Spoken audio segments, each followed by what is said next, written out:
Beredar di media sosial pengakuan seorang warga yang merupakan korban begal dimintai uang saat membuat laporan ke kepolisian sektor Sukasari.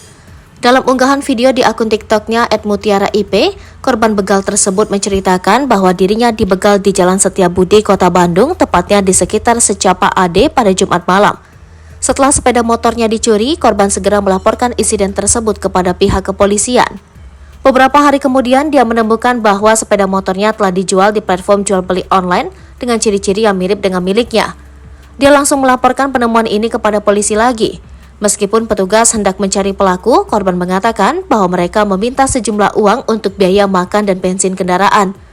Dalam unggahan di akun TikToknya, korban menjelaskan bahwa saat dia hendak melaporkan temuan tersebut, pemilik akun TikTok mengaku memintanya memberikan uang. Dia merincikan bahwa saat hendak pergi, tiba-tiba diminta uang untuk bensin dan makanan. Dia mengatakan bahwa dia menawarkan 200.000, tetapi akhirnya disetujui dengan 500.000.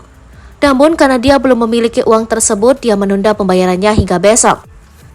Dilansir dari Tribun Jabar, Kapolrestabes Bandung Kombes Pol Budi Sartono menyatakan bahwa setelah pemeriksaan oleh tim Paminal dan Polrestabes Bandung, anggota polisi berinisial AIBTUUS ditemukan bersalah karena meminta uang untuk operasional dalam mencari motor yang hilang. Saat ini AIBTUUS sedang ditahan sementara selama 5 hari di tempat khusus sebelum menjalani sidang disiplin untuk menentukan sanksinya.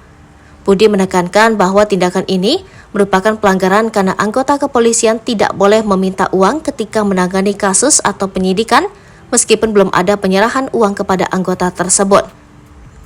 Walaupun belum ada penyerahan uang kepada oknum anggota tersebut, tetap salah karena anggota Polri tidak boleh nego dan meminta uang dalam penanganan kasus atau penyidikan, ujarnya.